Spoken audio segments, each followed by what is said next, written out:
బాధితురాలి తల్లిదండ్రులు తర్వాత ఎటువంటి నిర్ణయం తీసుకుంటారు, ఇంకా పైకోర్టుకి వెళ్ళి న్యాయం కోసం పోరాడతారా అనేది కూడా చూడాల్సి ఉంది. ప్రస్తుతం ఈ కోర్టు బయట మాత్రం కొంత టైట్ సెక్యూరిటీ కనిపిస్తోంది. పెద్ద ఎత్తున పోలీసులు మోహరించి ఉన్న పరిస్థితులు కూడా ప్రస్తుతం మనం కింద విండోలో కూడా చూస్తున్నాం. ఈ ఘటన తర్వాత, ఈ జూనియర్ డాక్టర్ అత్యాచారం హత్య ఘటన తర్వాత డాక్టర్లంతా కూడా పెద్ద ఎత్తున బయటకు వచ్చి ఆందోళనలు చేశారు. బాధితురాలికి తమ సంఘీభావాన్ని తెలియజేశారు. ఆ దృశ్యాలు కూడా మనం చూస్తున్నాం. దేశవ్యాప్తంగా సంచలనం సృష్టించింది కోల్కతా ట్రైనీ డాక్టర్ అత్యాచారం హత్య కేసు. ఈ కేసులో దోషి సంజయ్ రాయ్కు కోర్టు జీవిత ఖైదు విధించింది. మరణించే వరకు జైల్లో ఉండాలని తీర్పునిచ్చారు న్యాయమూర్తి. దోషి సంజయ్ రాయ్కి ఉరిశిక్ష వేయాలని బలంగా వాదనలు వినిపించింది సిబిఐ. ఇది అత్యంత దారుణమైన కిరాతక ఘటన అంటూనే rarest of the rare case కాదు అంటూ కూడా పేర్కొంది. అయితే దోషి సంజయ్ రాయ్ మాత్రం తాను నేరం చేయలేదని కోర్టుకు విన్నవించాడు. తనను కేసులో ఇరికించారని, బలవంతంగా కాగితాలపై సంతకాలు చేయించుకున్నారని అన్నాడు. మరణశిక్ష విధించొద్దు అని జడ్జిని వేడుకున్నాడు దోషి సంజయ్ రాయ్. ఇరుపక్షాల వాదనలు విన్న న్యాయమూర్తి మొదట తీర్పును రిజర్వ్ చేశారు.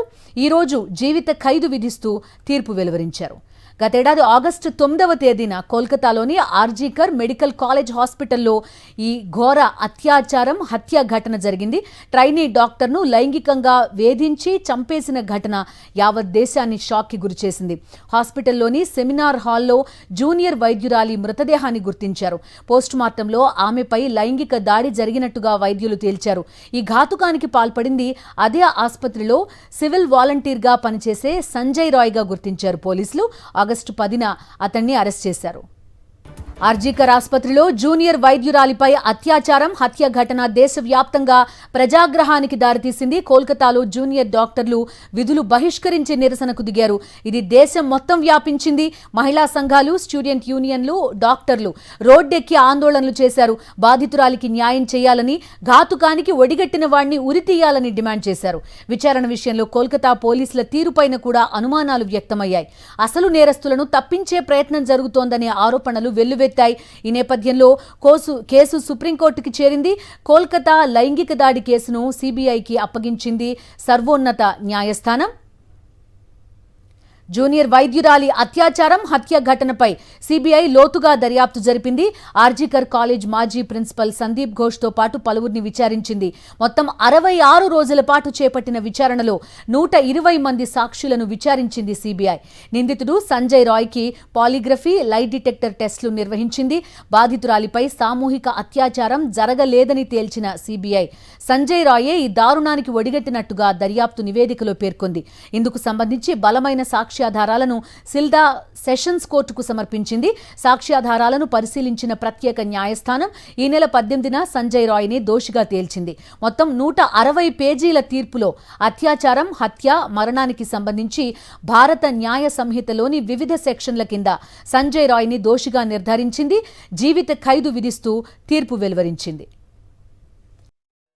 आज जो संजय का जो दोषी साब्यस्त किया था 18 जनवरी 2025 में, जो आज का सीबीआई का चार्जशीट और ट्रायल का बाद आज जो फांसी का जो सवाल उठा था, फांसी नहीं हुआ, उन लोग को आमृत्यु जो कारावास, आमृत्यु जेल उनको हुआ और उसी का साथ साथ फाइन भी हुआ तीनों सेक्शन में।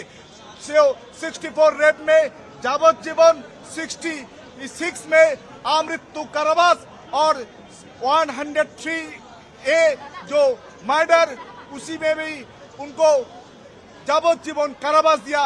एक ही संगे तीनों सेक्शन में फाइन भी किया। एक ही साथ में आपका उनको संजय का जो केस है, राष्ट्रों के स्टेट को डायरेक्शन दिया, लर्नेड कोर्ट जो 10 लाख को और 7 लाख एंड 10 लाख मोट 17 लाख उनको फैमिली को क्षतिपूरण, विक्टिम का फैमिली को क्षतिपूरण देने के लिए निर्देश दिया। हम लोग जो बोले थे कि there has been a severe laches from the part of the investigation. There is a severe laches which we pointed out in our argument, and today is the result of such a investigation whereby we always prayed for the highest level of punishment, but the learned court has given the life sentence of the accused person, and we have pointed out the latches of the investigation that created a confusion in the mind of the learned court. That is the reflection of the judgment. మృతురాలి తరపు lawyer argument కూడా ప్రస్తుతం మనం వింటున్నాం. CBI విచారణలో లోటుపాట్లు ఉన్నాయి, ఖచ్చితంగా దీనిలో కొంతవరకు లోటుపాట్లు ఉన్నాయి. ఆ లోటుపాట్ల దృష్ట్యానే కొంతవరకు ఒక కన్ఫ్యూజన్ క్రియేట్ అయింది అనేది మృతురాలి తరపు న్యాయవాదులు స్పష్టం చేస్తున్న పరిస్థితి. మేము ఖచ్చితంగా మరణశిక్ష విధించాలి అని కోరాము, అయినప్పటికీ కూడా సిబిఐ విచారణలో ఉన్న లోటుపాట్ల కారణంగానే జీవిత ఖైదు విధించారు అంటూ కూడా చెప్పిన పరిస్థితి. ఆ విజువల్స్ కూడా ప్రస్తుతం మనం చూస్తున్నాం. దేశవ్యాప్తంగా సంచలనం సృష్టించిన కోల్కతా ట్రైనీ డాక్టర్ అత్యాచారం హత్య కేసులో దోషి సంజయ్ రాయ్కి కోర్టు జీవిత ఖైదు విధించింది. మరణించే వరకు జైలులో ఉండాలని తీర్పునిచ్చారు న్యాయమూర్తి.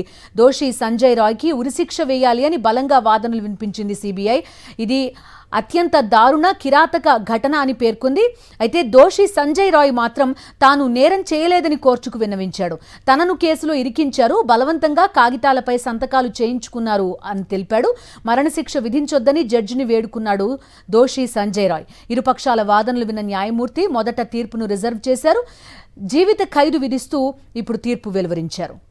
గతేడాది ఆగస్టు 9వ తేదీన కోల్కతాలోని ఆర్జీకర్ మెడికల్ కాలేజ్ హాస్పిటల్లో ఘోర అత్యాచారం హత్య ఘటన జరిగింది. ట్రైనీ డాక్టర్ని లైంగికంగా వేధించి చంపేసిన ఘటన యావత్ దేశాన్ని షాక్కి గురిచేసింది. హాస్పిటల్లోని సెమినార్ హాల్లో జూనియర్ వైద్యురాలి మృతదేహాన్ని గుర్తించారు. పోస్ట్ మార్టంలో ఆమెపై లైంగిక దాడి జరిగినట్టు వైద్యులు తేల్చారు. ఈ ఘాతుకానికి పాల్పడింది అదే ఆసుపత్రిలో సివిల్ వాలంటీర్గా పనిచేసే సంజయ్ రాయ్గా గుర్తించారు పోలీసులు. ఆగస్టు 10న అతన్ని అరెస్ట్ చేశారు. ఆర్జీకర్ ఆసుపత్రిలో జూనియర్ వైద్యురాలిగా పనిచేస్తున్నారామె. ఆమెపై అత్యాచారం హత్య ఘటన దేశవ్యాప్తంగా ప్రజాగ్రహానికి దారితీసింది. కోల్కతాలో జూనియర్ డాక్టర్లు విధులు బహిష్కరించి నిరసనకు దిగారు. ఇది దేశం మొత్తం వ్యాపించింది. మహిళా సంఘాలు, స్టూడెంట్ యూనియన్లు, డాక్టర్లు రోడ్డెక్కి ఆందోళనలు చేశారు. బాధితురాలికి న్యాయం చేయాలని, ఘాతుకానికి ఒడిగట్టిన వారిని ఉరితీయాలని డిమాండ్ చేశారు. విచారణ విషయంలో కోల్కతా పోలీసులపై తీరుపైన కూడా అనుమానాలు వ్యక్తమయ్యాయి. అసలు నేరస్తులను తప్పించే ప్రయత్నం జరుగుతోందనే ఆరోపణలు వెల్లువెత్తాయి. ఈ నేపథ్యంలో కేసు సుప్రీంకోర్టుకు చేరింది. సుమోటోగా సుప్రీంకోర్టు ఈ కేసును స్వీకరించింది. కోల్కతా లైంగిక దాడి కేసును సిబిఐకి అప్పగించింది సర్వోన్నత న్యాయస్థానం.